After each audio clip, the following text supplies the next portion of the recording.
this budget is grounded in that enduring struggle to expand access, deepen inclusion, and build a PSET sector that reflects the aspiration of a democratic developmental state. Education remains the most powerful weapon we possess to fight poverty, inequality, and unemployment. Through this budget, we are resourcing that fight. As parliamentarians and members of this committee, oversight is not just an administrative function, it is a solemn responsibility entrusted to us by the people. We will hold the department, NSFAS, universities, TVET colleges, and CITAs accountable. We will ensure that public resources are used efficiently, effectively, and transparently to deliver the ANC's vision of an inclusive and accessible PSET sector. In this context, we commend the strategic direction the department has taken to expand access and inclusivity. As a progressive movement, we welcome the steady rise in enrollment across the PSET system, a clear indication that our policies are taking root. University enrollments, for an example, are projected to grow from a baseline of 1,077,768 to 1,133,868. I hope listen carefully. By 2025-2026 financial year, an increase of 56,100 students. This is not just a statistical growth, it is a tangible expression of the ANC's commitment to expanding access to higher education to benefit all. However, we must also confront the alarming concern that over 3.4 million young people aged between 15 and 24 remain not in employment, education, and training. This is a structural challenge that demands urgent and innovative solutions. While targeted support for NEET youth is already part of the departmental strategy, it must be significantly scaled up. We need to expand the reach for community education and training colleges, and we're happy, Minister, you have just announced that we'll build two, strengthen short skills program, and build agile partnership with industry to create real path for learning, work, and livelihoods. Alongside these efforts, we commend the department for its work in increasing funding for students with disabilities, upgrading ICT infrastructure, and continuing to roll out the student housing infrastructure program. This intervention reflects a holistic approach to access, one that the ANC will continue to champion as we deepen transformation across the PSET sector. However, progress must not blind us to shortcomings. We cannot turn a blind eye to ongoing challenges such as student accommodation crisis, where Black small business owners are facing non-payments from NSFAS, and many of them are about to lose their properties. Funding delays and defunding of students, an infrastructure backlog that continue to hamper the realization of accessibility to PSET system. We urge the department to address these challenges with the seriousness and the urgency they deserve. Alongside these efforts, we commend the department for its focused investment in community education and training. The CET infrastructure grant will support the construction of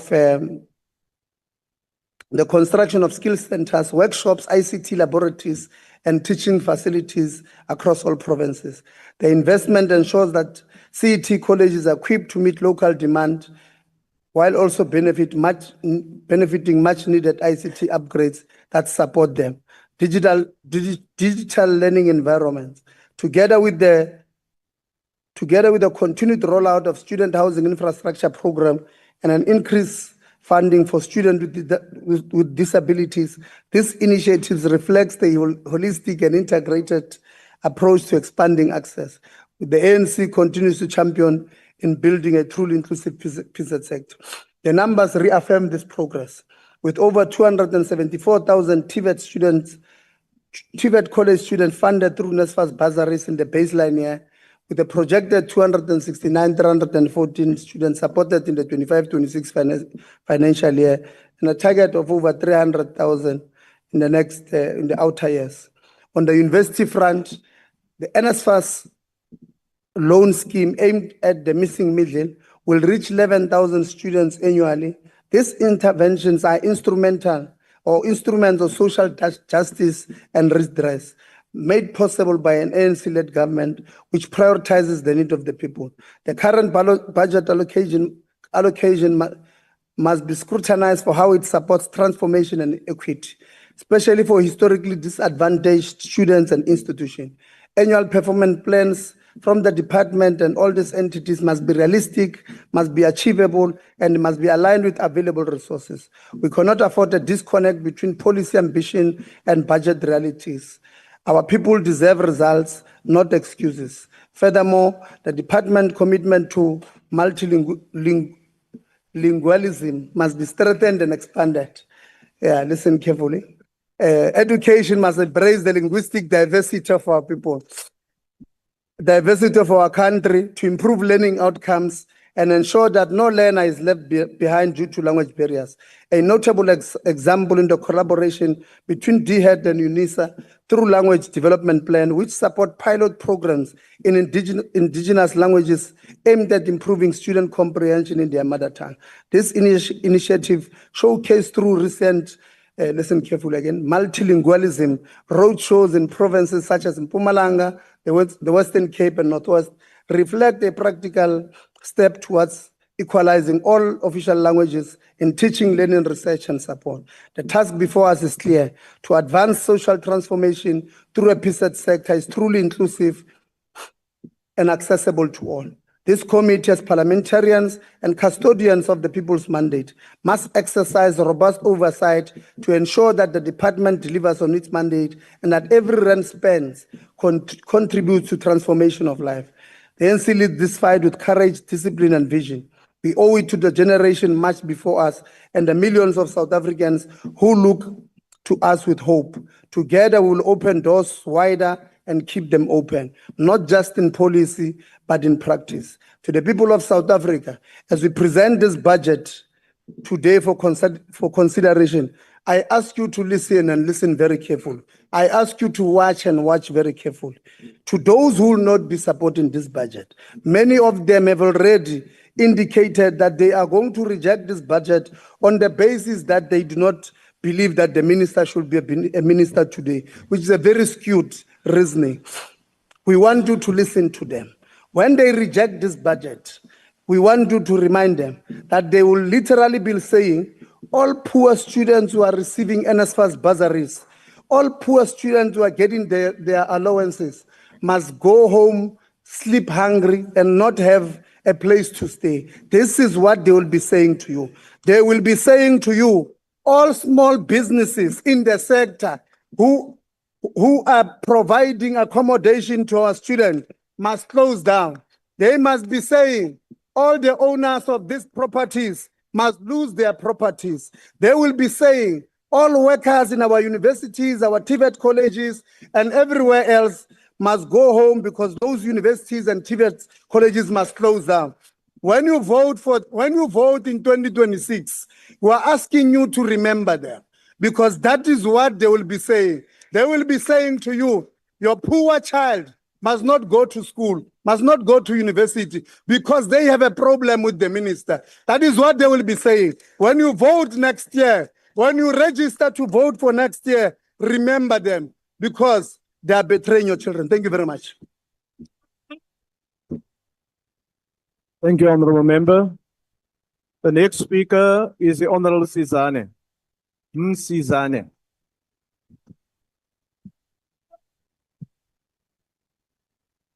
Order, Honorable Members.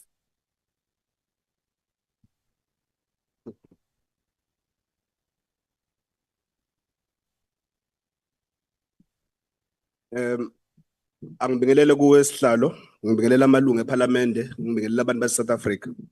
Njengomkhonto wesizwe party sifuna ukubeka kucaca ukuthi sifuna imfundo yamahala engezukugcina kuphela kwa undergraduate level but ezofika ku postgrad level.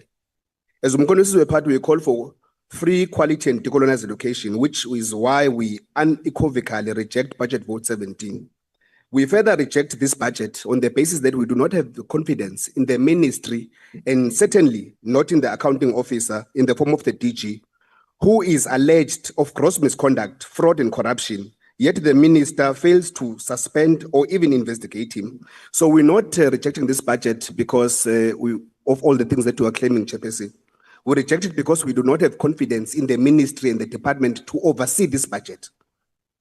The 2025 APP budget vote stands as a cold, indifferent document that dares to speak of plans and progress, yet it is shamefully silent on the agony of thousands of students whose futures hang in limbo. Nowhere does it mention the sons and daughters who have labored through years of study only to find their certificates withheld, their dreams imprisoned behind unpaid fees. It is silent and criminally silent on the settling of historical debt that shackles the poor of our youth, the forgotten souls who have fallen through the cracks as the so-called missing middle. Today, as I speak to you, there are students sitting at home, degrees earned but worthless in their hands, not because they lack ambition, not because they refuse to pay, but because they simply cannot afford it. It is silent and criminally silent.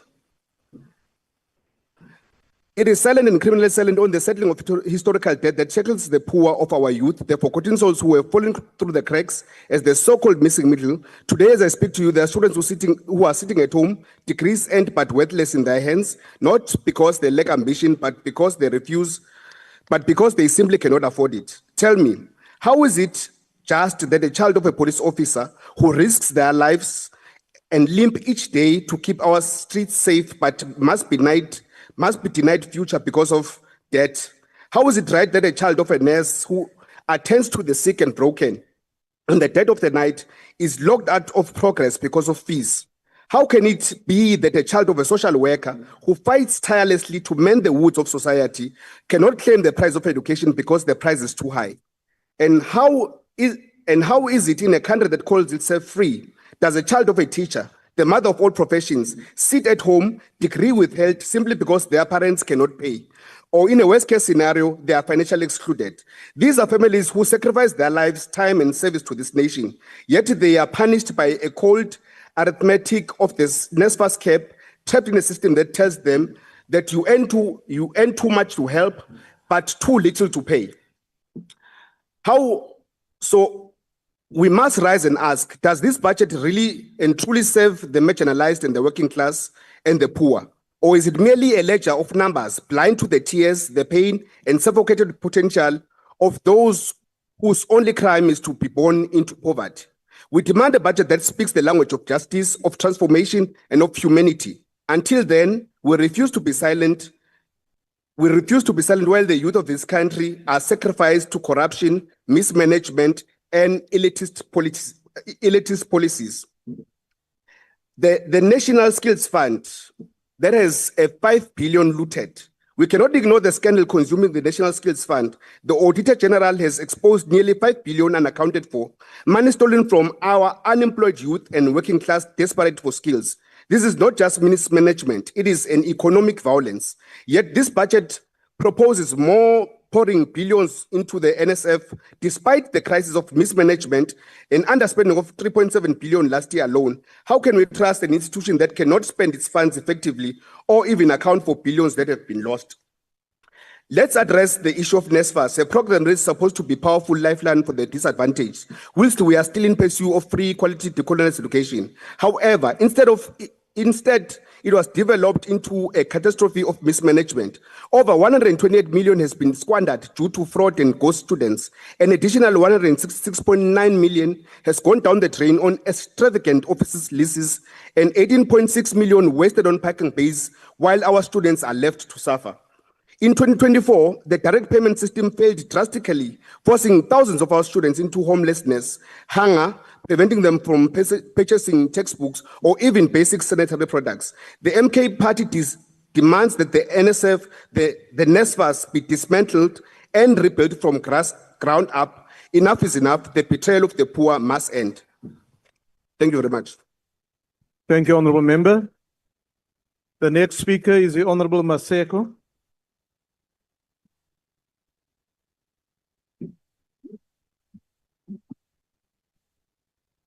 Thank you very much, House Chair. House Chairperson, honorable members. A budget is not merely about numbers on a page. It is a declaration of intent. It is a moral document. It speaks to what a government values and what it doesn't. The Department of Higher Education and Training claims to prioritize quality education, equity, and excellence. Yet under the current minister, these values are just empty slogans, not guiding principles.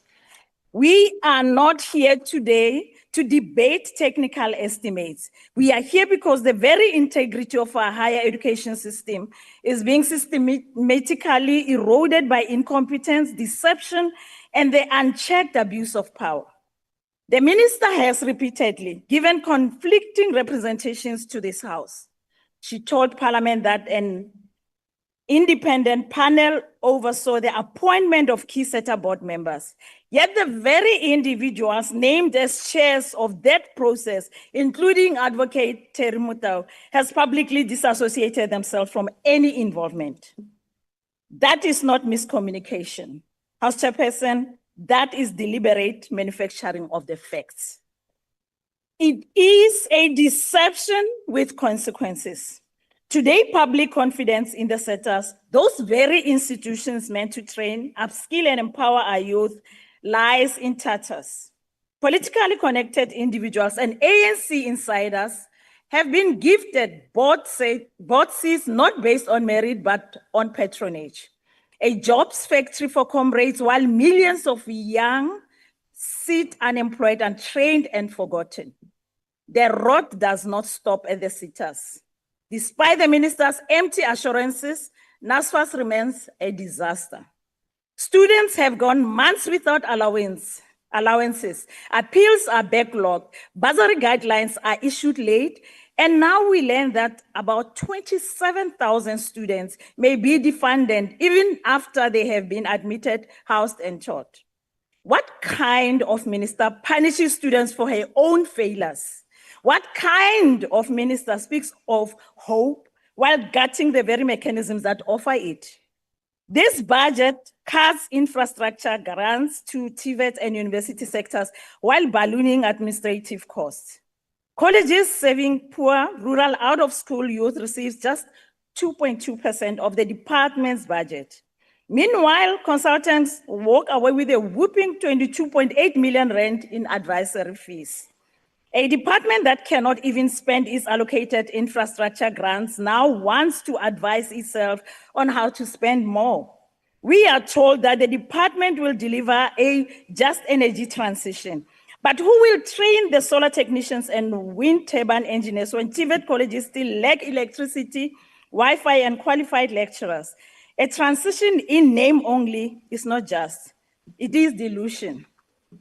House Chairperson, this is a department that has spent millions on forensic investigations, but its minister, the executive authority, has taken no action against officials implicated in fraud and maladministration. Not one disciplinary hearing and not one criminal charge, not one clawback of stolen public funds. Honorable members, when corruption is left unpunished, it becomes a policy. When incompetence is promoted, it becomes strategy. Under Minister NKabane, both flourish. She has failed to fill critical vacancies. She has failed to protect the financial viability of NSFAS. She has failed to deliver student housing. She has failed to be honest with this parliament. And above all, she has failed our youth. The Democratic Alliance believes that our students deserve better than this. They deserve action. They deserve to have their budget treated with care. They deserve to have the billions earmarked for their future to benefit them, not the connected few. They deserve a minister with competence and integrity. They deserve a minister that treats their future as a mission, not a meal ticket. President Ramaphosa must remove Minister NKabane without delay. The future of our youth depends on strong, ethical, caring leadership. And until there is accountability at the very top, every rent in this budget will be another drop in the leaking bucket.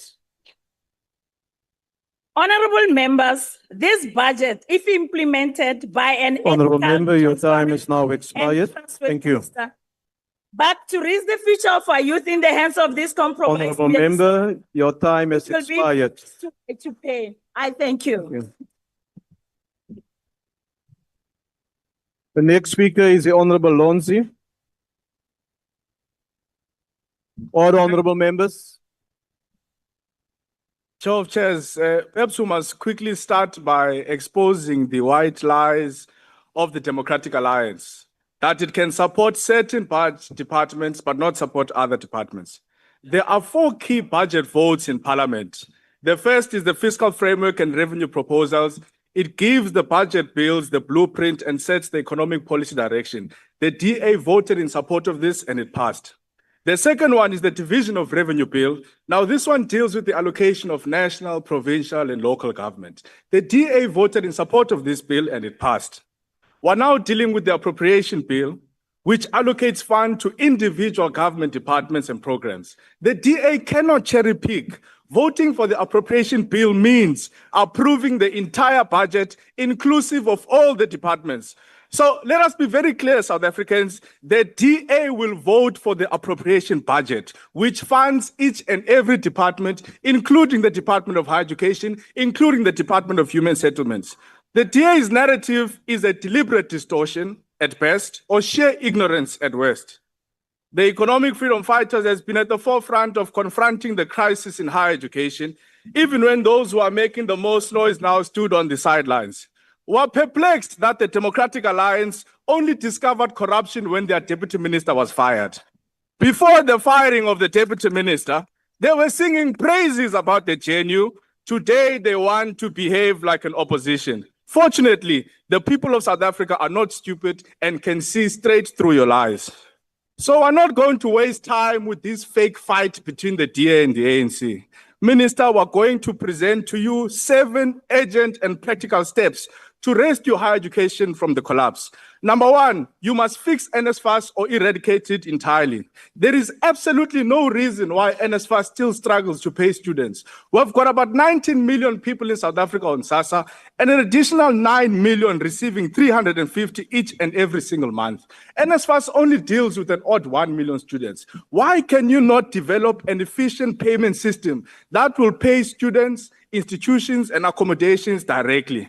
You have got 4 companies here, Minister, that NSFAS pays to pay students. But what makes this even more infuriating is that these 4 corrupt companies don't have FSP licenses. So the likelihood is that these middlemen also have their own middlemen to pay the students. What happens? NSFAS pays the corrupt fintech. The fintech has a middleman with an FSP license. Only thereafter do students get paid, a middleman of a middleman.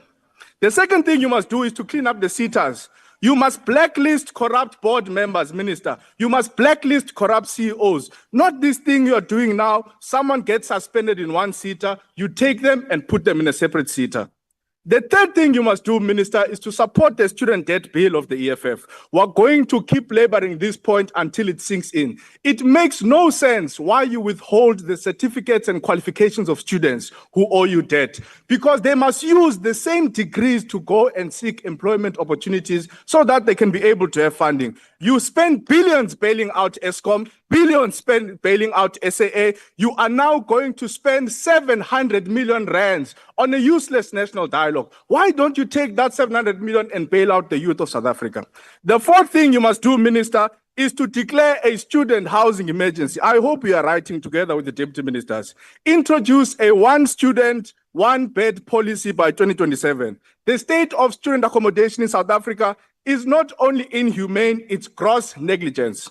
Partner with municipalities, partner with human settlements, introduced a BOT model for student accommodation. Invite progressive business to come, they build, they operate for a period of 15 to 20 years. Thereafter, they transferred back the buildings to government and our institutions.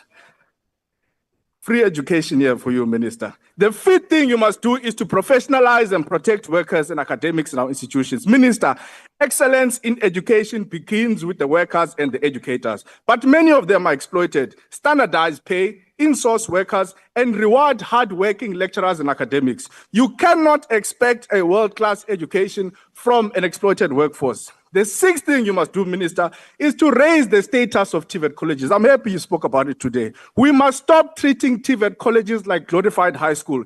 Give them more funding, equip their infrastructure, and market them with the same pride and passion that you do with institutions. By the way, Germany built its economy on artisans. South Africa can do the same.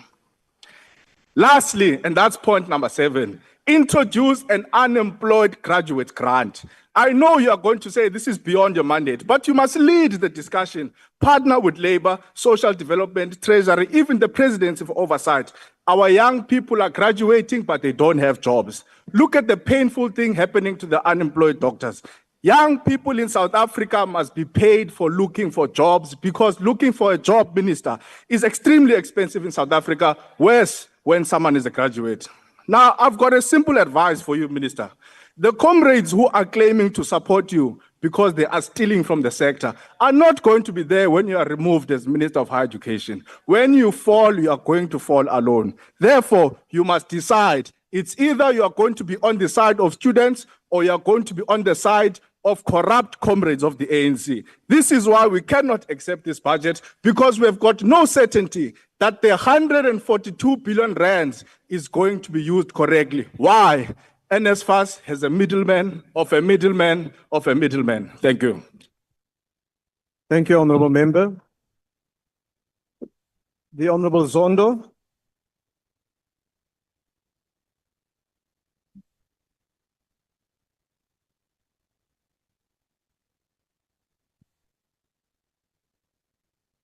Please proceed, Honourable Member. Chair of Chairs, I'm being intimidated here to support this bill at all costs.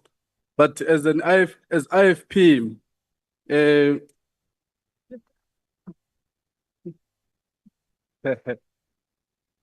firstly, Minister, I think as young people of this country, we must congratulate the former chairperson of the ANC Youth League, Umelu Sekigaba, for obtaining a PhD. And it's an inspiration to us young people of this country that no matter what, we go forward, no matter the challenges that we face, but we continue with education, because it's the only key that will open everything for us in the near future.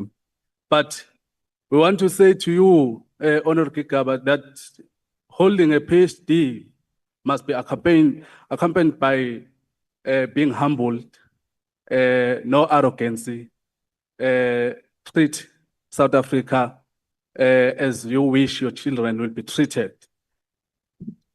What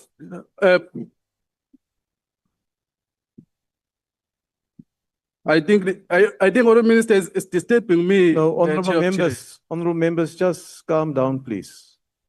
Proceed, Honourable Member. Both Portfolio Committee and citizens of South Africa have witnessed some of the most concerning lapses in accountability from the Ministry of Higher Education. That is being shown by all the clips that are doing round of the Portfolio Committee of Higher Education, whereby the transparency and accountability has been denied. South African citizens have been denied the right to know everything that is happening within the department that they voted for. To make it worse, the legislation arm of the government remained dissatisfied with explanation and justification provided by the minister regarding the controversy surrounding the SETA board appointments. We still want answers from that, because you cannot say that we trust this budget, whereas it's going to be implemented by the sitters that are not trustworthy. We need transparent and accountability for our people. 2024 and 2025, the CIE grant was allocated for Hetsibande and Amajuba TVET College. And still now, for those accommodations that were meant to be built are not up. And you ask yourself, if you continue to announce that the more beds for students are being allocated in this budget, are they going to stand up or not? Because the previous grants have not delivered what was desired to be delivered. However, this should not end from the significance of this department. It plays a pivotal role, including the capacity, ethical, and development stage. A strategic drive of transformation in South Africa, department importance is highlighted by the substantial allocation it's received. While we commit the commitment to increase bed space in steps of the right direction, we urge the department to accelerate the effort of expanding accommodation capacity of the institutions of higher learning as a matter of urgency. On Chairperson, no amount of money can solve the problem if the underlying diagnosis is incorrect. Unfortunately, this appears to be the case with how this department is approaching the challenges within the TVET sector and NSFAS. Rather, addressing the root cause, such as a poor governance, systematic efficiency, and a lack of accountability, the department continues to allocate funds without a clear substantial strategy. As a result, we witness the recurring issues, including delay in payment, administrative backlogs, and the continued marginalization of students who rely on these systems for their education in the future. Without fundamental shift in how these institutions are managed and supported, the injection of funds will do really more than a masked deepening crisis. Honourable Chairperson, it's time when South Africa faces structural youth unemployment crisis. What is urgent needed is bold, ethical, and visionary leadership to drive the skill development and innovation. In the context, the role of such a board is even more critical. Sector must function efficiently, transparent, and align with the national priorities to ensure that young people of this country are equipped with relevant and higher quality skills to open the pathway for employment and entrepreneurship. We cannot afford it dysfunctional or mismanagement institution means to serve the backbone of our skill development agenda. The department faces numerous challenges, it just remains the critical pillar of our development. The IFP will continue to close monitor the development of department, holding accountable where necessary. However, we firmly committed to principle of good governance, will not hold the department hostage by the political gain. The IFP will support this budget because we are here to support and work along with the ministry to deliver what is required for our people. Thank you. Thank you, Honourable Member. The next speaker is the Honourable Sauls.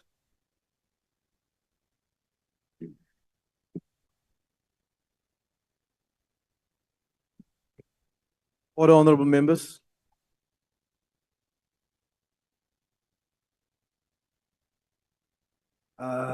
Greetings in the wonderful name of our Lord and Savior, Jesus Christ. Moenke Ahuniki. In his internationally acclaimed work, The 5 Basic Laws of Human Stupidity, the economic historian Carlo Cipolla asserts, open quote, a stupid person is someone who causes harm to another person or group while they themselves do not benefit from it and may even suffer losses. Close quote, attempting to cause a potential legislative backlog in order to be perceived as the blue cape wearing hero, whilst knowing the harm it may cause to South Africans with no benefit to themselves, is not heroic, it is myopic. Our committee consists of PA, ANC, EFF, MKP, IFP, and DA. Together as one strong team, we've been the most effective in enforcing Section 55(2) of the Constitution, holding the executive accountable. Make no mistake, it is not the effort of one single alternate member, as the current deceptive narrative wants you to believe. Honorable House Chair, the department is allocated 450.5 billion in total. That is shared among 6 programs, of which we want to zoom into 2. Program 1 contributes to 2 MTDP outcomes, one which is social cohesion and nation building, with 65% of public procurement set aside for Black-owned businesses. We want to reiterate that the department must take serious the recommendation in the report under Section 8 that racial targets should be included. We will hold you accountable for colored African, Indian, and white African inclusion in all opportunities. Program 3, university education, 407.3 billion of the department's expenditure over the next 3 years shall be largely spent on higher education institutions. We cannot be spending a combined 90.5% of the budget just for institutions to ignore our authority and tell us about academic autonomy, that institutions like CUT use us as a smokescreen to appoint foreign nationals, overqualifying academics like Professor Mpekwa, who is now being ignored by them and the department. We see you. Marginalizing highly skilled professionals like Keenan Jacobs just because he's a colored South African. We see you. Institutions like UNISA, who promotes foreign nationals over academics like Dr. Jonas Tinane, that almost committed suicide and is now fired because he wrote to us. We see you. The principal of Meteo TVET College, who pays legal fees from these subsidies via a foreign national CFO to his sister, who is hired as the lawyer of the college with a member of council also getting a cut. We see you, and we're coming for you. Honorable Minister, we support this budget with the commitment with the commitment to continue to hold you accountable without fear or favor. This is bigger than us. Honorable Souls, will you just take your seat, please? Why do you want to be recognized, honorable member? Chair, I would love to find out whether the speaker, the honorable member, would be prepared to take a Are you question. prepared to take a question, honorable member? Order. No, Honorable Chair. The honorable member is not prepared to take a question. Thank you. Please continue. Honorable Minister, we support this budget with the commitment to continue to hold you accountable without fear or favor. This is bigger than you, it's bigger than us. Take accountability where you have erred and correct it for the sake of all South Africans. Proverbs chapter number 12, verse 1 says, whoever, minister, listen to the Bible, minister, whoever loves correction is wise. Whoever hates it is stupid. Despite the popular belief and the popular view, Honorable Minister, I know you are not stupid. Salute. The next speaker is the Honorable Boshoff.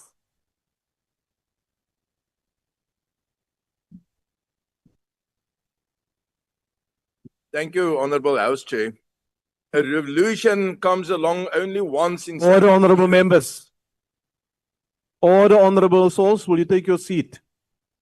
Thank you. Please proceed. Thank you, Honorable Chair. A revolution comes along only once in so many years.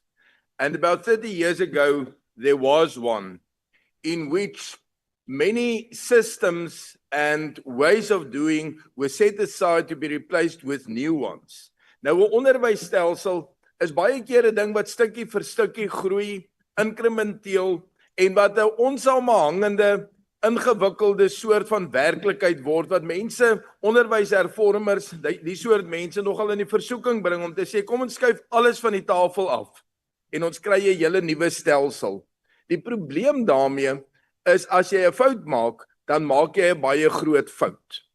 'n Stelsel wat bietjie vir bietjie reggestel word, verander word in die rigting wat 'n mens om wil hê, is baie beter as 'n totaal nuwe stelsel wat nie werk nie. Nou kom ons kyk na wat is die veranderings wat aangebring is. As ons begin by universiteite, autonome universiteite wat elkeen met sy eie volgens sy eie wet geregeer is alles onder die Departement van Hoër Onderwys ingebring. Technikons is afgeskaf en by universiteite ingeskakel, net soos wat universiteite ook by mekaar ingeskakel is. Daarmee het ons 'n baie belangrike tegniese aspek van onderrig en van hoër onderwys eintlik prysgegee omdat technikons tweede rangse universiteite geword het in plaas van wêreldklas instellings van dit wat hulle was. Tegniese colleges wat met ambagsopleiding gewerk het en grootliks met die Departement van Arbeid verweef is onder hierdie nuwe departement ingebring.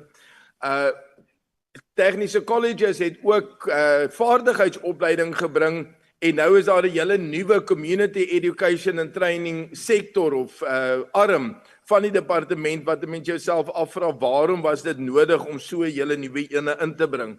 En dan kom ons natuurlik by NSFAS. NSFAS wat 'n kleinerige beurskema was en toe oornag omskep is in 'n baie groot toelaagskema. Nou daar's twee probleme. Die een probleem is NSFAS se administratiewe struktuur was van dag 1 af nie in staat om die las te dra wat op hom gelê is nie. En dinge het nog nie verbeter nie. Die tweede probleem is dat dit 'n toelaag geword het waar mense wel toegelaat word om te studeer wat dit anders nie sou kon bekostig nie en dis fantasties.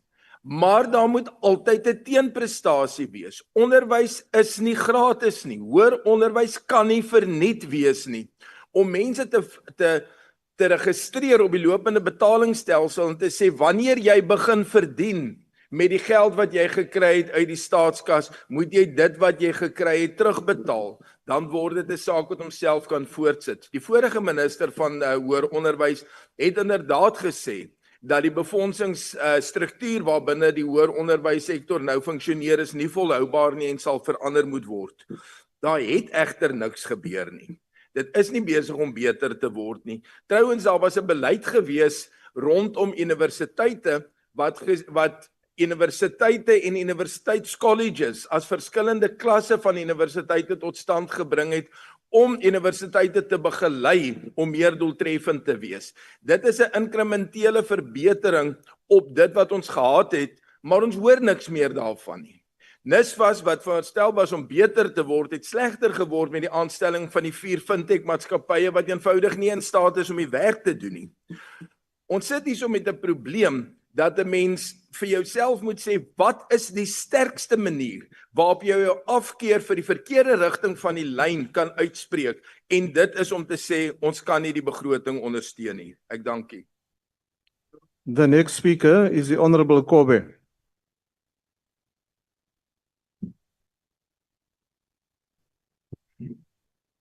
Honorable House Chair, there is a crisis in higher education. Let us begin with access. Each year, over 337,000 learners achieve a bachelor's pass, yet there are only 202 university spaces available. This is a slam door in the face of achievement. And for those who do eventually make it through the door, they often find themselves with nowhere to sleep. The student housing backlog stands at over 500,000 beds. At the start of each academic year, we see students sleeping in hallways, on floors, and on the streets. Then there is NSFAS, a bureaucracy of despair. If it's not corrupt, politically connected, contractors fleecing students and lining their own pockets, it's the fact that this system itself is broken. Honorable House Chair, each year, tens of thousands of missing middle students are excluded, not because they failed, but because there is no funding available to them. And NSFAS's response? Radio silence. Its 2023-2024 annual report is 9 months overdue. On paper, this institution barely exists. In practice, it fails students without consequences. And what of the CETAs making headlines?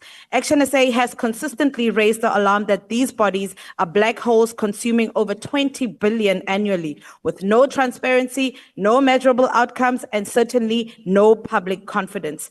Walk out into the streets and ask any South Africans what CETAs actually do, and you will be met with silence.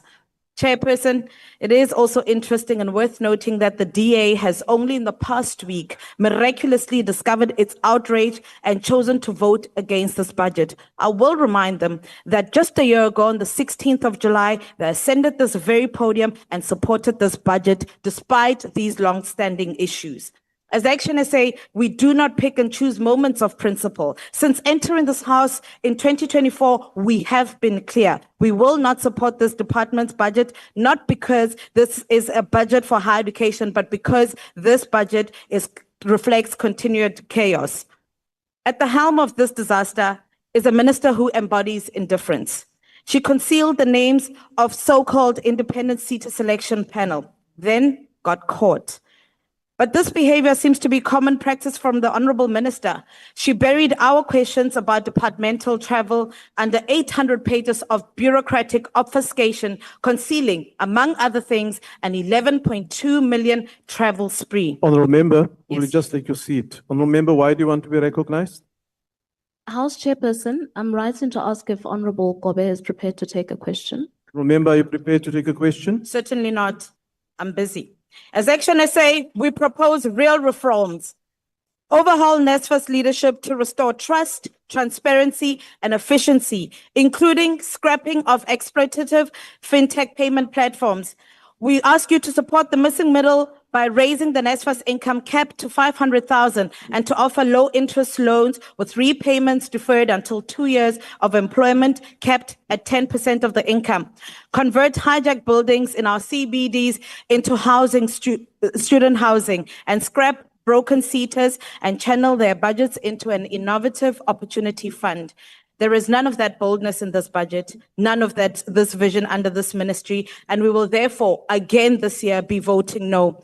And just to address the Honorable Lizier, who came and attempted to blackmail us into voting yes, I would like to make it clear to you that Action SA's vote against this budget is a vote for students who are sleeping in libraries and public toilets, and for the youth who are losing their hope, and for the future of a functional and fair world-class education system. As it stands today, the budget under Minister NKabane does not reflect this. In fact, it maintains a status quo of exclusion, poor governance, and academic decline. I thank you.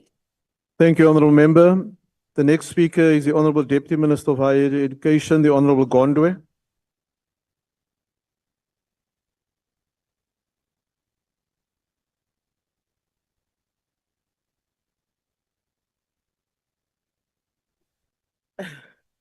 Chairperson, this budget vote is being considered in the wake of Youth Month, a poignant moment in our national calendar that does more than just commemorate the courage of past generations of young people. It also reminds us of our present and pressing obligation to ensure that the young people of this generation are given every available opportunity to thrive and prosper. At the very core of this vision is a post-school education and training system that must not only educate, but also empower. Chairperson, more than 30 years into our constitutional democracy, poverty and unemployment remain persistent intergenerational realities. It is these very cycles of poverty and unemployment that we are determined to break as a sector. The socio-economic challenges beleaguering our country, more especially the burden of youth unemployment, underpin the three priorities of the GNU, which are to drive inclusive growth and job creation, to reduce poverty and the high cost of living, and to build a capable, ethical, and developmental state. Since assuming office in July 2024, we've ensured that the work that we do and our interventions respond directly to these priorities of the GNU.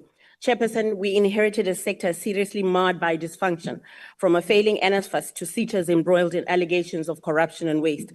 At the start of this academic year, we witnessed the manifestation of these systemic failures when students were left without funding, without accommodation, and without answers. But we've not responded from behind a desk, Chairperson. Over the past year, I have conducted executive oversight across all 9 provinces, with a particular focus on TVETs and community colleges. These visits were not ceremonial in nature or in vain. Honourable Deputy There were Minister. opportunities to listen, to observe. Honourable Deputy Minister, can you take a seat, please? Honourable Lonzi, why are you rising? No, not a long one. Thank you, Chair. We'd like to find out if the DA, Deputy Minister of Higher Education, is going to support her own budget or reject it. Honourable Lonzi, Honourable Lonzi, Honourable Lonzi, you should have asked the Deputy Minister if she's willing to take a question. And then if she says yes, you would continue with your question. Can you proceed, Honourable Deputy Minister? These visits, Chairperson, were not ceremonial in nature. They were opportunities to learn, to observe, and to act. The voices and challenges of students, lecturers, and institutional leaders have directly shaped the work and interventions I discuss here today. In a time of constrained budgets and limited resources, we've turned to the private sector for strategic partnerships. In the past year, we've partnered with Old Mutual to expand industry and career exposure for students in rural institutions. We are presently at the tail end of agreements with ShopRite, Microsoft, and Takealot, designed to bridge the gap between the world of work and higher education. During this time, I also engaged both the FP&M SETA and the Energy and Water SETA in an effort to ensure that their service level agreements with employers guarantee that students trained through learnerships are permanently placed and absorbed into the economy. On the topic of infrastructure, Chairperson, we welcome Cabinet's allocation of over 1.2 billion over the next 2 years to expand student accommodation. But beyond budgets, Chairperson, we need innovation and thinking that is literally out of the box. We're therefore grateful to the KZN Department of Public Works for its commitment to hand over new state buildings for student accommodation. We're also grateful to Harmony Gold in the Free State for making buildings available for student accommodation. Chairperson, institutions like NSFAS must perform and function, and this is a non-negotiable. As such, the new board of NSFAS must prioritize efficiency and accountability. To support students in the sector, we've proudly launched a help desk in August 2024. Since its establishment, the help desk has processed approximately 25,000 queries, the majority of which are related to NSFAS. The help desk has further maintained an impressive 89% resolution rate. This is not just a statistics, Chairperson. It is a reflection of our commitment and my commitment to responsive student-centered service delivery. Gender-based violence remains a national crisis, and last year's CGE report on sexual harassment and GVB in our higher education institutions were a stark reminder of this fact. In response, we launched the Safer Campuses, Safer Spaces outreach awareness campaign in collaboration with the CGE, Higher Health, NPA, SAPS, DSD, and NSFAS to promote and create safer learning environments for all our students, particularly our female students. We are also cracking down on bogus or illegal colleges, Chairpersons. Through partnerships with SAPS, Labour, Home Affairs, and municipalities such as Johannesburg, eThekwini, and soon Buffalo City. We are running awareness campaigns to ensure that students enroll in registered and accredited private institutions of higher education. Chairperson, allow me to close with a story of two young women, Matlahonono and Zintle, who I met during oversight visits to Mpumalanga and Limpopo. Both young women became pregnant while at school and subsequently had to drop out of school. Later, they both enrolled at a community college in the hopes of completing their basic education and ultimately pursuing their dreams. To the many Matlahononos and Zintles across our country, you're not invisible. I see you and I'll continue working for you. In closing, Chairperson, this budget must reflect more than numbers and expenditure. It must reflect our resolve and undeterred determination to build an ethical, and the emphasis here is on the word ethical, inclusive and responsive post-school education training system. I thank you, Chairperson. Thank you. Order, honorable members. The next speaker is Honorable Tring.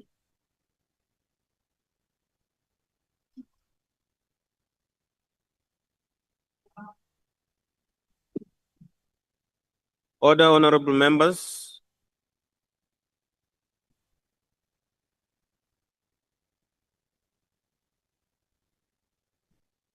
Thank you, Honorable House Chairperson. The 2025-26 budget for higher education and training stands at some 150.2 billion rand, reflecting a 4.8% nominal increase. This growth masks persistent structural challenges in the post-school education and training system.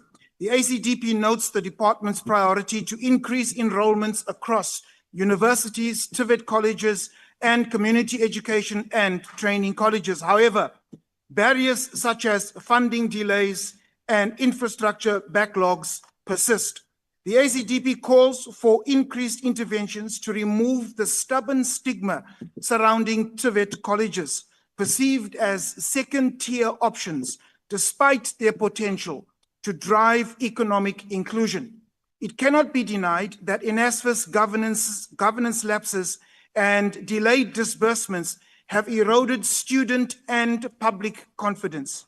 The appointment of the new board, however, has failed to decrease operational inefficiencies at NSFAS.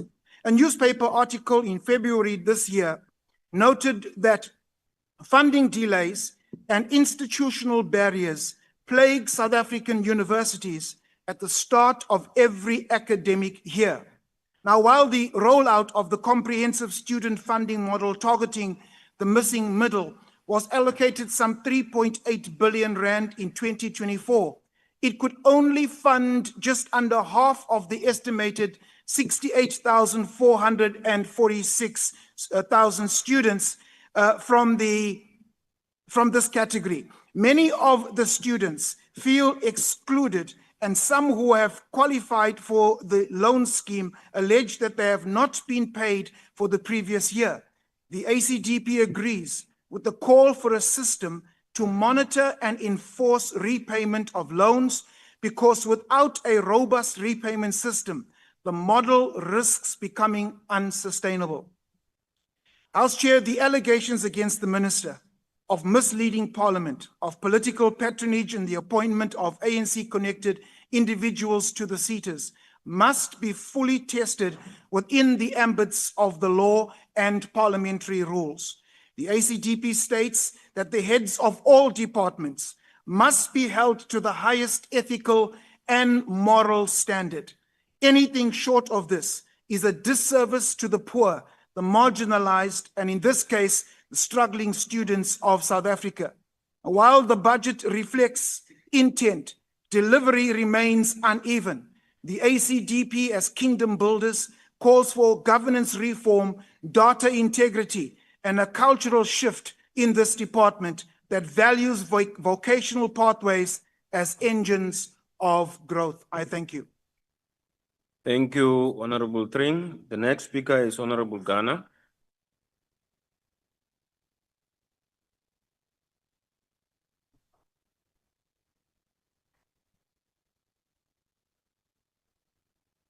Nyambos.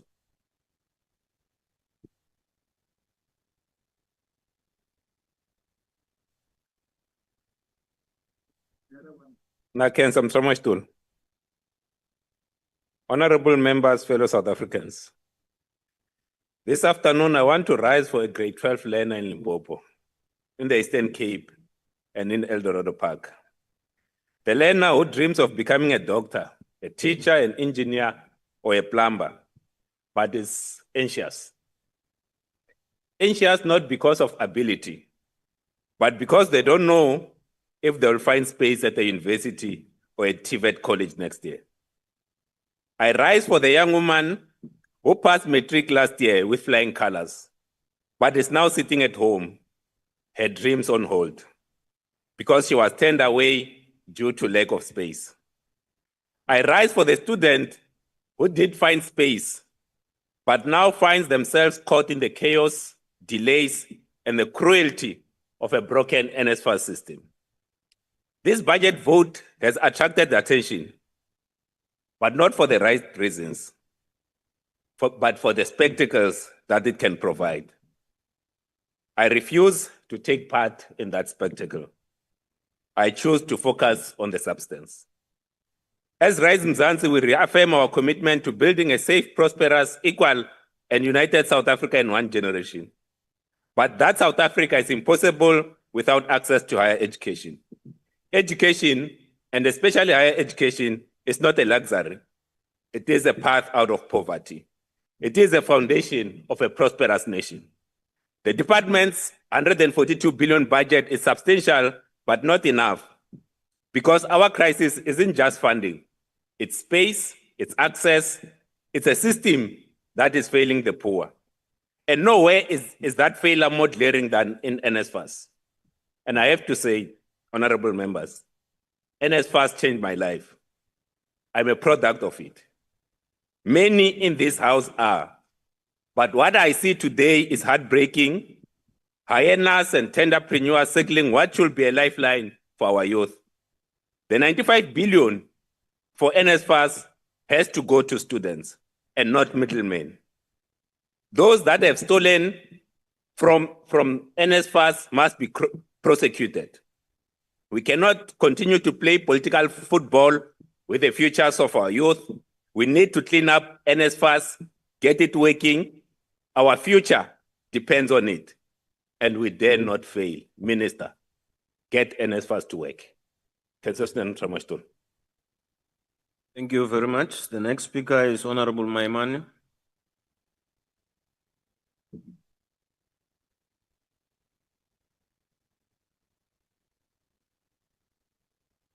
Bagaetsho dumelang. Honorable members, you cannot delink the ambition of freedom to the ambition of higher education. What is factually true is that we focused on the intrinsic nature of education, but we've never linked it to our economic outputs. It becomes important then when we derive a plan for what South Africa needs to look like in the future, we become clear about what type of graduates we want to produce. And to this regard, Minister, I want to focus on a few things. The first one is the notion of empowerment.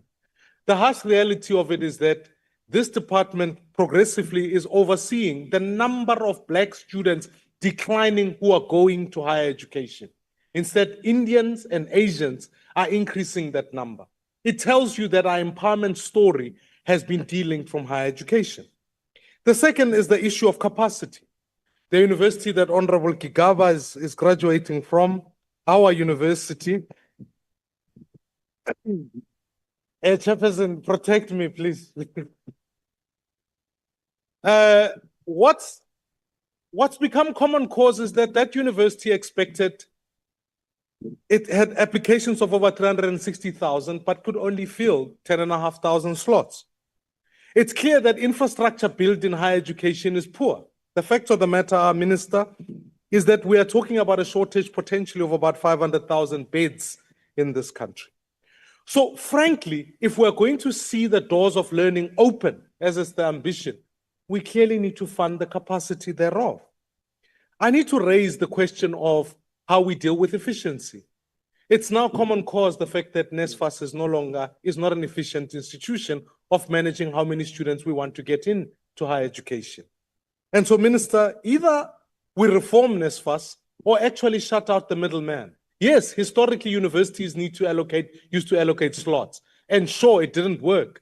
But the truth is, when students were able to walk into an office, speak to someone, they were able to get answers. Today, when students are trying to talk to anyone at NSFAS, they get no responses, and they constantly are coming to complain. The last issue is the issue of leadership. You and I can sit here today and debate whether this is the right minister or not the right minister. The issue of whether the minister misled Parliament or not needs to be brought before a parliamentary committee, and an investigation must be sought so we can get to the bottom of this. It's not a violation of my feelings or anyone's feelings. It's about ultimately constitutional obligation that must be felt. And so on behalf of Build One South Africa, I rise to say, we will support this budget. We expect reform, and ultimately we need to make sure that South Africa is a different place from a higher education point of view. Thank you very much. Thank you, Honorable Maimane. The next speaker is Honorable van der Walt.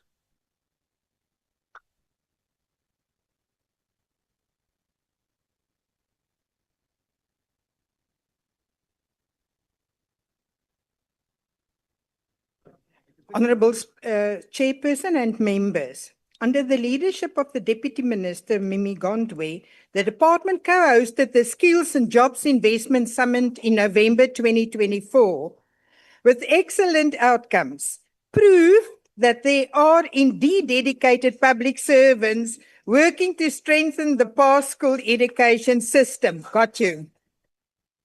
Minister, your mandate is clear to build a capable, skilled and well-educated citizenry through an effective post-school education and training system. This department is meant to drive economic growth, social development and global competitiveness. Whilst Honorable your members, department- the noise from my right is very high. I'm struggling to even hear Honorable Deputy Minister, Honorable Deputy Minister, I'm making a ruling about what you are doing now. I'm saying it's very noisy this side. I'm struggling to even hear what she is saying. Can you please lower down your voices? Can you proceed, Honorable van der Walt?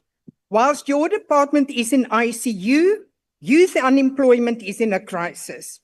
On Tuesday, you referenced NSFAS head office in the Holyard building, a contract that has still not been terminated. Let me remind South Africans, especially our students, of what this luxury lease entails. 2.5 million rand per month for 5 premium floors with ocean views, 140 parking bays initially charged 1,750 rand per month each, and nearly 9.5 million rand, excluding VAT, earmarked for improvements to the fancy lease premises. And while NSFAS executives enjoy ocean views, our students suffer. What we need is on-campus presence, not boardroom luxury. Before moving into Halyard, did your department not rent space at the Rockefeller Hotel building? Wonder what that have cost. And that while students were sleeping in bathrooms, libraries, and our city streets because you failed to do your job. In April, 212,000 TVET college students had their allowances delayed due to a system challenge. We now know it was linked to oversized batch files, an absolute unacceptable excuse in 2025. 1.3 billion rand in dodgy direct payments deals were awarded to unqualified IT companies, 4 of them, that were neither financial service providers nor had any experience handling student funds. The former NSFAS administrator was paid 5.5 million rand for 10 months of work, and your written response to me, you confirmed that there was no requirement for a handover report in his contract. I don't think that could have been possible. You often speak of supporting students with disabilities, yet Ms. Botha, a student from Malmesbury with a disability, has been waiting 2 years for her certificate. She has secured a job offer but cannot begin work without proof of her qualification. And I personally raised this with the DG and the CEO of NSFAS. No action. How can we claim to support disabled students, yet fail them when it matters? In 2019-23, your department spent 79 million rand on venue hire. From January to November 24 alone, 38 million. Your entity spent additional 6.4 million rand 2019-23, and another 3.9 million in the first 10 months of 2024. It's unacceptable that students can't get certificates, allowances are delayed, and infrastructure is collapsing. You've been in the office now for a year, but nothing has turned around and no strategy to link TVET graduates to employment except patronage. In ordinary times with ordinary ministers, this budget, despite its shortcomings and despite the myriad challenges that the department faces, this budget would have been supported. But this is not ordinary times, and you're not just an ordinary minister, and you cannot be trusted with 142 billion rand because of the lack of honesty and with integrity. Youth unemployment keeps on rising. How can we, in good conscience, entrust tens of Honourable billions Member, of your rand time is destined up. for students to someone with such questionable Honourable Member, ethics? Thank you. your Chair. time is up. Honourable Skosana, why is your hand up? Yeah, Chair, I'm rising on Rule 85. Yeah, the honorable member says the minister lacks integrity. I think the honorable member is casting aspersion on the minister. You should have raised it when she was still. I raised it talking. while she was still speaking, Chair, but you did not see me. I did not see you, unfortunately. Can we proceed? The Honourable, the Deputy Minister?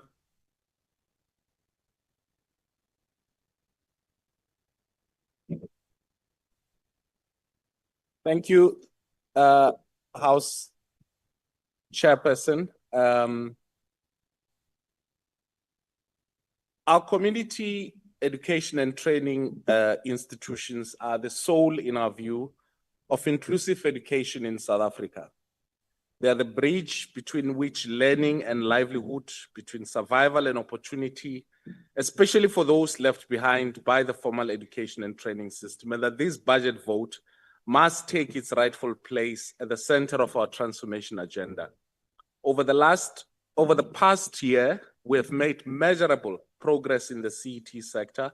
Completion rate at our community education and training centers improved by 15%, supported by curriculum review, better learner support, and stronger community outreach. For 2025-26, we aim to increase CET enrollments by 10%, focusing on rural and township communities where the hunger for knowledge meets the need for economic empowerment. We will roll out e-learning platforms across all CET centers to bridge the digital divide, and we will also pilot blended learning models in partnership with universities, TVET colleges, and we are finalizing plans with provincial governments to repurpose our 200 unused schools and community buildings into vibrant, modern CET learning spaces, because education cannot be the preserve of urban centers alone. But Chairperson, CET is not only about access, it is also about relevance, and that is why we are retooling our programs to align with community needs, agro-processing, early childhood development, construction skills, and also digital literacy. We're also working with the Department of Small Business Development to ensure that we expose all the products that students from CET colleges are creating to the market. A broader post-school system is also on the move. And I got a sense that some of the members may not have a sense of what interventions and how this particular system has changed over the last 31 years. As we speak, Chairperson, university graduation rates have increased by 8%. TVET job placements have grown by 22% through new industry partnership. And our CETAs are innovating boldly, training young people in artificial intelligence, green energy, and community safety. And I think it would be remiss if we conclude this budget vote debate speech without clarifying, I think, two most important issues. Firstly, for some members, particularly the honorable member from the Action SA, Honorable Kobe, who read the morning newspapers to prepare for this budget and listen to everything else that is being said in the news about the portfolio committee and the budget on higher education, and to come and regurgitate those here as if they are facts is actually unfortunate. and some of the members who said some of the things about the National Student Financial Aid Scheme. As we speak today, 820,000 students are being paid through the National Student Financial Aid Scheme. The issue of the intermediary payments have been taken to court by those payment providers, and that whatever the outcomes of the court, the NYDA, the NSFAS will be obliged to respond to those. The reality is, yes, there may have been challenges in our National Student Financial Aid Scheme, but some of those challenges are being overcome, and that this narrative that is clinging to some of the challenges that the NSFAS had in the past and try to repeat them today as if those are a matter of fact. In fact, if some of the things that the honorable members are saying today about what's happening with the NSFAS, with the students in our colleges and in our universities, if those were true, I do not think that any of our institutions will be operating. I think finally, there was a suggestion here that our DG and our minister and everybody else, in fact, in particular, I think that our DG is being charged with corruption, with graft, and that the minister is ignored. Again, this is not MK Party where when you wake up accused of witchcraft tonight, the following day you get expelled. Accusations do not constitute conviction. You cannot come here and say people are being accused of this and that and everywhere else and not prove any of those. You want our DG or our minister to follow the route that Deputy Minister, Bambo followed for being your the time first has politician expired. expelled for witchcraft. Thank you very much. Order, honorable members. Order, honorable members. Can we have order? Honorable members. Honorable members. Minister. Honorable members, you have been given time to speak. Let's give others to participate. The NCC. Al-Jama.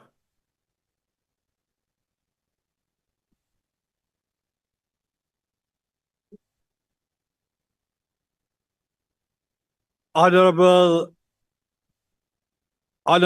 House Chair, Al-Jama acknowledges the world-class initiatives of the Department of Higher Education under the leadership of the Director General and Minister and will support this budget. One does not reject a budget because the Minister is viewed in a negative light. What about the other two Deputy Ministers? It is an insult to the official opposition and other political parties because they are saying we are unable to hold the ministry and the minister to account. A strong opposition party is key to a strong democracy, and now we don't have one, which is the greatest threat to our democracy. Tertiary education is one of the most powerful investments the nation can make. And this speech has not been produced by artificial intelligence, which the fighters will take a century to understand and get used to. It is therefore unfortunate that funding for higher education remains a crisis in South Africa, but at the same time, we must not overlook the significant progress made so far. Higher education is the key to decent work. And President Mandela got the first award by the ILO for promoting decent work. The Minister of Higher Education is the champion we need to ensure more people have decent work in South Africa. Decent work is a lifelong job with all the perks and benefits best practice employers offer their staff, like excellent pensions, medical aid, housing, bursaries, and even to visit Rome and Mecca. As Deputy Minister of Social Development, I would like to thank the Minister of Higher Education that has made it so easy for learners grant beneficiaries to automatically get NSFAS assistance if they accepted at the university and college. They do not even have to apply and fill in any forms. 80% of the class of 2024 were learner grant beneficiaries, and this house gave the class of 2024 a standing ovation. The empty vessels of the DA in what we heard today, so well articulated by the fighters who don't understand artificial intelligence, has taken hypocrisy to the next level. So apologies, Chairman, for that. In 2024, the Minister of Education launched a National Skills Fund Disabilities Program. Thank you very much, Minister, for that, because 10,000 persons will now go through tailored training programs. Al-Jamaa supports this budget. Thank you. The next speaker is Honorable Khachau.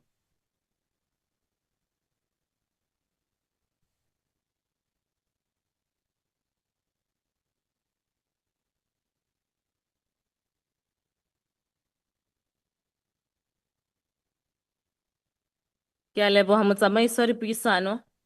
House Chairperson, the ANC wants the people of this republic to believe that a fight against corruption is a fight against the future of this country. This isn't shocking because to them, corruption is their daily bread. Living in a corruption-free South Africa is a direct threat against the very core of their existence. See, unlike the other political parties who have today pledged their support to this budget under Minister NKabane, the DA has not forgotten about our commitment to the people of this country. Our loyalty remains to nothing else but the people. South Africa can count on the DA to fight for them and to fight for justice against corruption. See, the real enemy of progress against young people here is Minister NKabane. It is the ANC for protecting her and corruption. It is President Ramaphosa for refusing to fire her. It is the political parties that think 141 billion rands is safe in the hands of Dr. Nobuhle NKabane.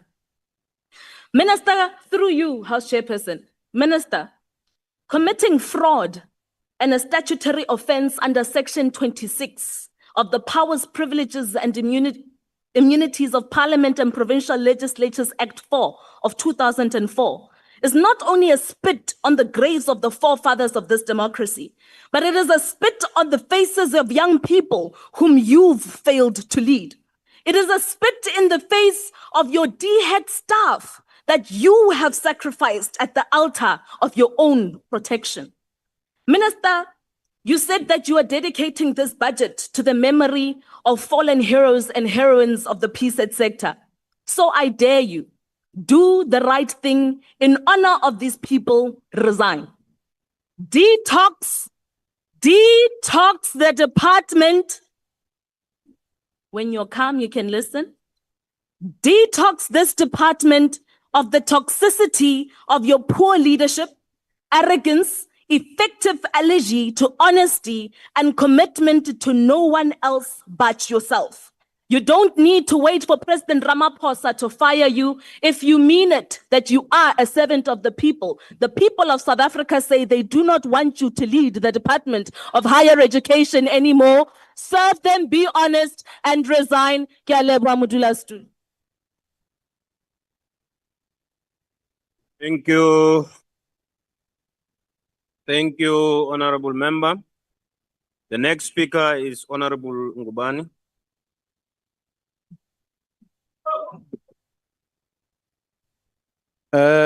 Honorable Chair, really, sometimes it saddens me. It looks like from our side, it's now a culture that you sometimes own the damages that you always do. It saddens me that, Minister, you come here and you say you dedicate this your speech to Sisonke Mbolekwa, a 24-year-old pursuing a Bachelor of Education degree who passed away. Let's explain why the student passed away. The student passed away because of protesting for dilapidating, deplorable student accommodation. And it's your system in NSFAS. But you come here and you say you dedicate the speech to him. It's the same sequence that it looked like you guys are used to. Andres Tatane was protesting for bad service delivery. It was short, and you come here, you said, this speech I dedicate to you. Minister, I will appreciate on your closing, if you can tell us that you've went and see the families of Sisonke Mbolegwa. You visited the family because they are claiming they're going to sue the higher education for payment. We need to do something. Sisonke Mbolegwa died because of negligence of NSFAS, the negligence of the university communication with NSFAS. No one knows, no one is communicating to students that who's paid, who's not paid. Fix the system and don't come and dedicate the speech to the people that you caused the death to. It's the ANC, it's the government that did this killing of the student. The hands are not clean to the department. So we need to do something about it. Ngubane, can you please take a seat? Honorable Skosana.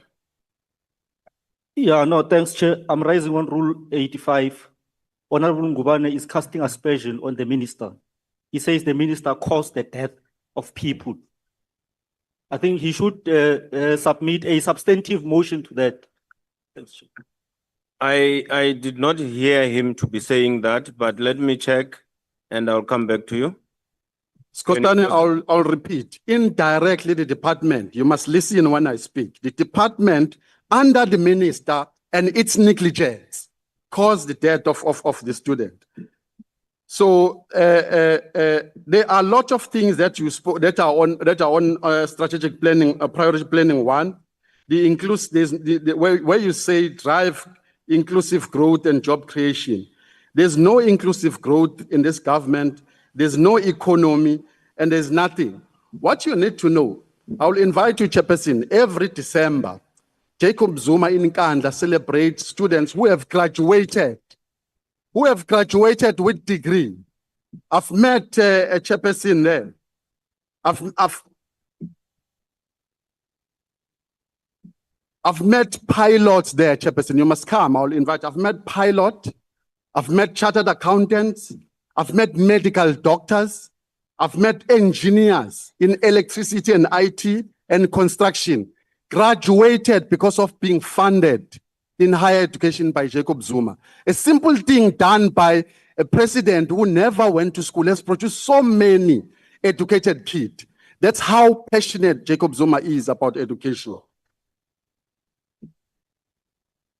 So as MK party, we cannot support a budget that is a mockery to the poor of this country. Recently, you increased the fuel levy. It's going to affect our students as well. Thank you, So we do Honorable not support this Ngubane. budget. Honorable Ngubane, stay on the podium. Honorable Ngubane, can you come back to the podium? There was a point of order that suggested that Honorable Ngubane mentioned the minister. He actually said it's the government and the ANC. So he is not out of order. You can leave the podium, Honorable Ngubane. Honorable Khabo, can you go back to your seat?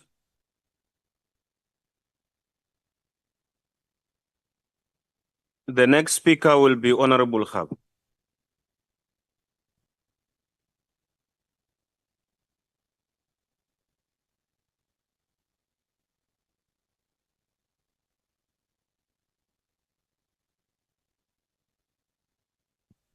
Thank you very much, House Chair. Let me start by clarifying that contrary to a popular view driven by prefects of the ruling class, there is no crisis in DHET. We've got a capable leadership that will respond to every challenge that is confronting DHET. Honorable House Chair, Honorable Speaker, Minister and Deputy Ministers, members of this August House, distinguished guests and fellow South Africans engaging in this crucial debate through broadcast and digital platforms, receive my revolutionary greetings. Let me start by acknowledging Kabelo Seboko, Lebohang Medupi, Tsepang Sibande, these are young innovators highlighting a shining example of homegrown innovation. These young people are designing and building a cutting-edge computers right here on the soils of South Africa, Deputy Minister. Liema, the computer that I'm using currently is a South African product, a tangible proof that indeed the ICT can be done in terms of manufacturing in South Africa.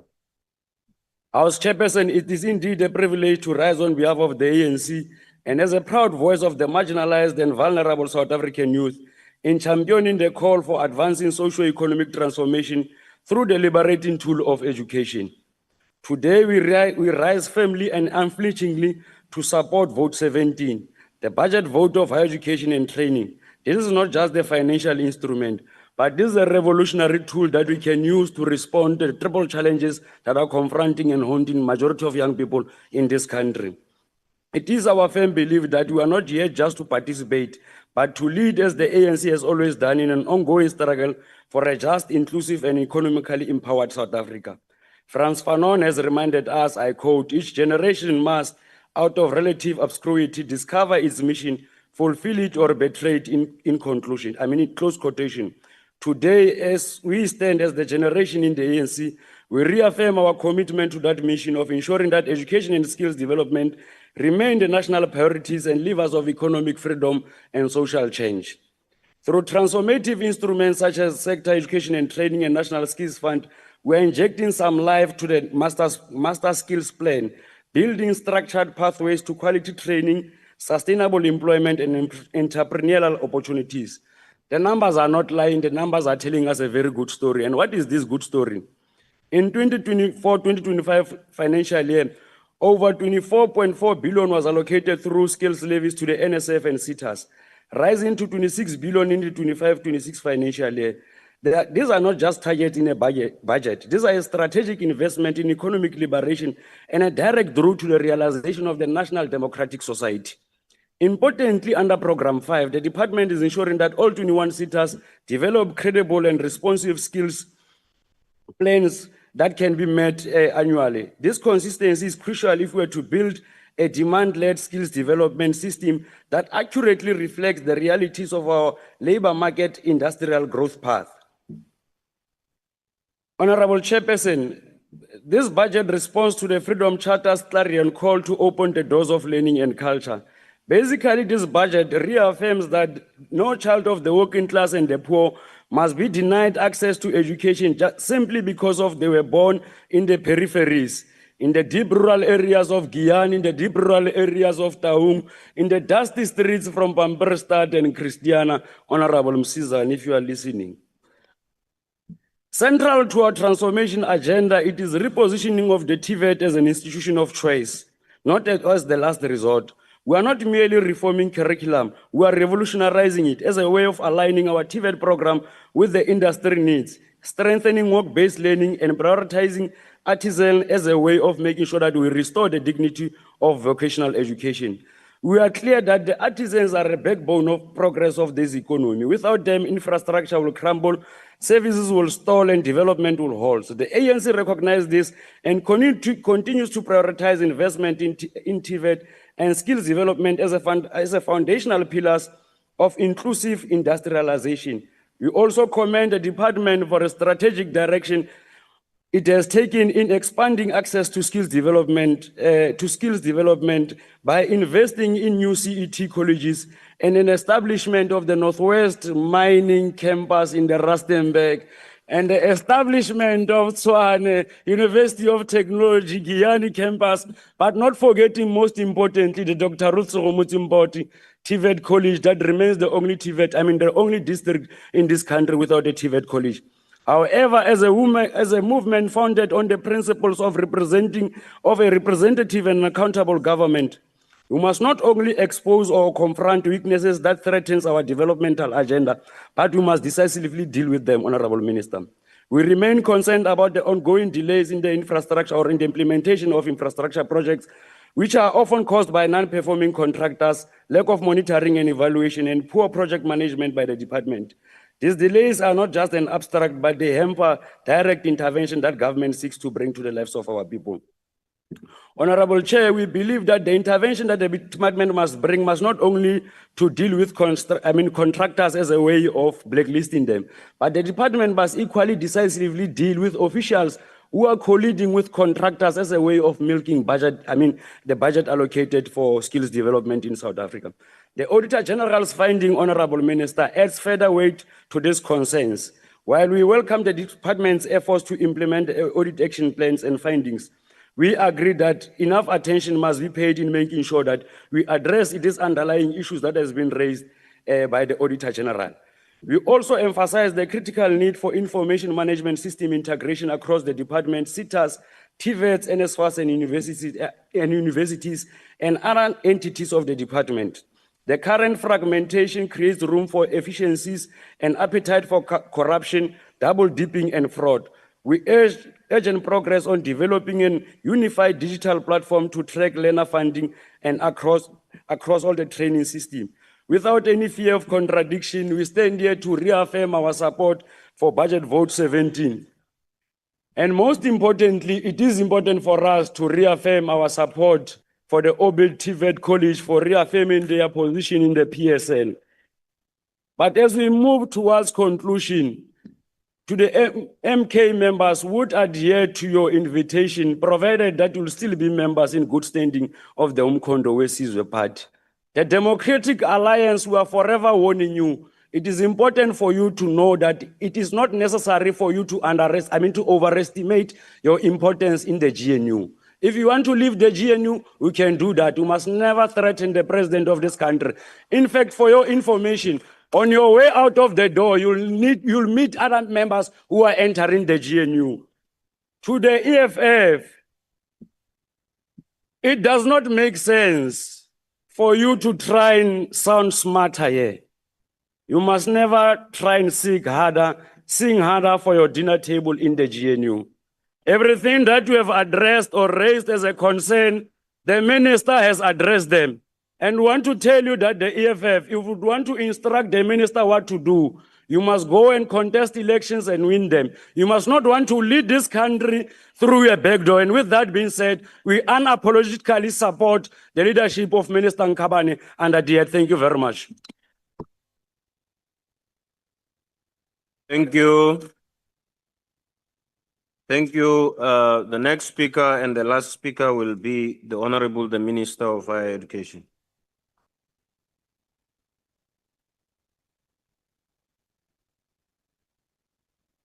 No, thank you so much, House Chairperson.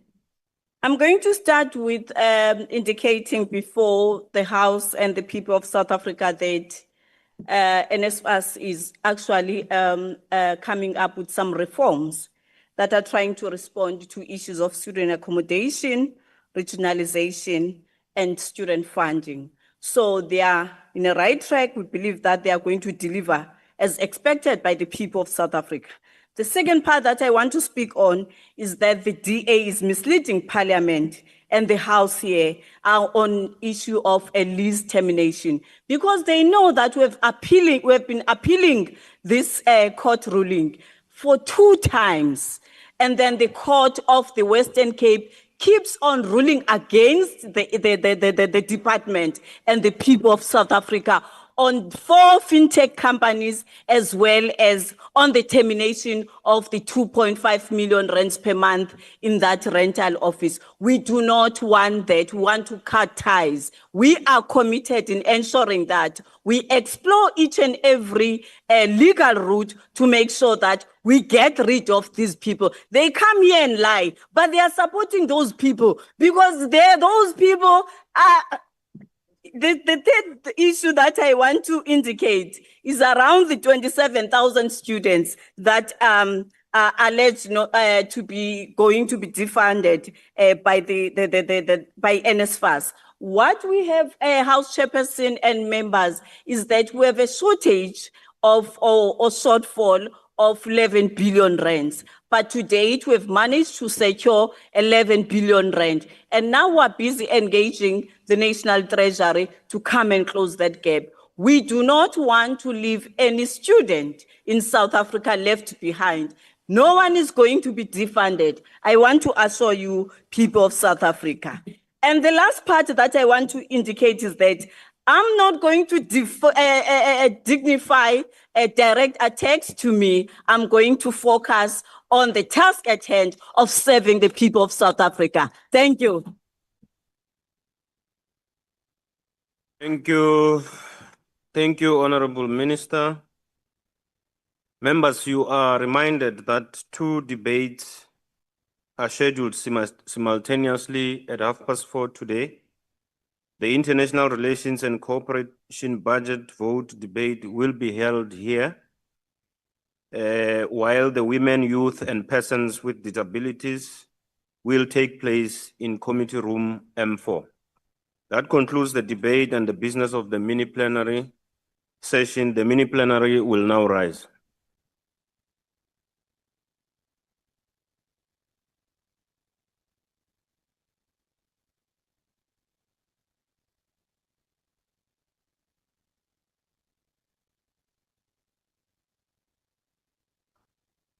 Thank